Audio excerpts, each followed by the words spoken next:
everybody, this is Learn From Us, and today we'll be reading from a treasury for 5-year-olds. We'll be reading the quick short story, and I think a great classic, The Emperor's New Clothes. A long time ago, there lived an emperor who loved clothes. He loved them so much that he spent all his money on them. He had a different suit for every hour of the day. He cared about nothing else. One day, two dishonest men came to the emperor's kingdom.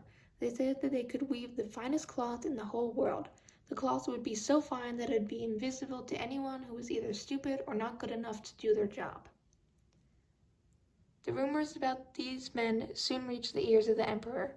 I must have some of that cloth, he thought. Not only will it make me look splendid, but it will also help me find out which of my men are stupid or not good enough for their job. So the two rogues were invited to the emperor's place. They set up their looms and were soon hard at work pretending to weave the cloth. They asked for the very finest silks and the purest gold and silver thread. Of course, these materials all went straight into the rogues' bags. This was all one big joke. There is no such thing as invisible cloth. The emperor was eager to see how the weavers were getting on, but he was also afraid. What if he saw nothing? Would that mean he was stupid? Would that mean he was unfit to be emperor?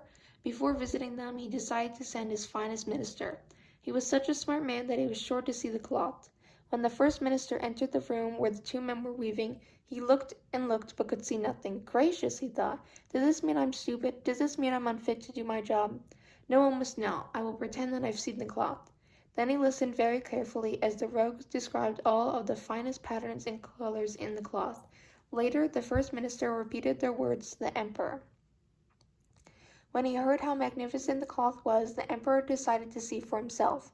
He took all his ministers, including the first minister, and entered the weaving room.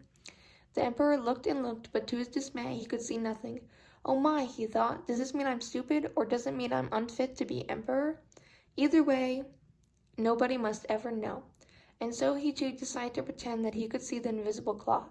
Wonderful, marvelous, he cried out loud. As the first minister pointed out this color and that design, the other ministers looked and looked, but of course they could see nothing. None of them dared admit to being stupid or unfit for their job, so they also praised the cloth. It's beautiful, said one. You really should have some clothes made from it for your annual procession, advised another. The emperor soon agreed, and the two weavers got to work and pretended to make a fine suit for the emperor. They worked long into the night on the days before the procession. They waved scissors here and needles there. Everyone was very impressed because the two rogues worked so hard. Finally, the day of the procession arrived. The whole city was talking about the emperor's new suit. People couldn't wait to see it for themselves. More importantly, they couldn't wait to see which of their friends and neighbors could see it and which of them could not, proving they were either stupid or unfit for their job. The whole city was buzzing.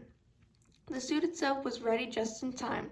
The cloth is as light as a feather. It's so light that you could almost imagine you were wearing nothing, explained one of the rogues. Then he helped the emperor into first the trousers, then the jacket. I'm sure you'll agree that this suit is magnificent, said the other rogue, making the emperor, who was really quite naked, twirl around in front of the mirror. The emperor turned this way and that, trying to see if he could catch the merest glimpse of the suit, but it was no use. He could still see nothing. Aloud he said, It's splendid, quite the finest suit I own.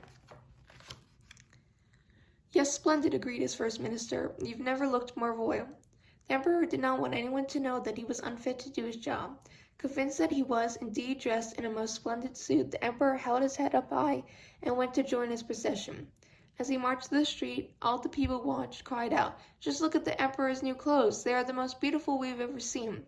No one would admit that they could not see the clothes. They were afraid that if they did, everyone would know they were either stupid or unfit for their jobs. Then at last, a child pushed to the front of the crowd and began to point at the emperor and laugh. But the emperor's got nothing on, he giggled. A ripple went through the crowd. Suddenly, everyone knew that the child was right. There was the proud emperor walking naked through the streets of the city. Everyone began to point at him and laugh. Even the emperor knew that they were right. But he did nothing for fear of looking even more stupid. He just kept on walking, pretending that he was wearing his favorite suit. Wasn't he a silly emperor? That's it for today, but remember to stay tuned for our later videos. And remember our past videos about theme, because there is definitely a theme in this book. Remember to like and subscribe because it really helps a lot. and check out our other videos because they're really fun and informative. Have a good day and goodbye.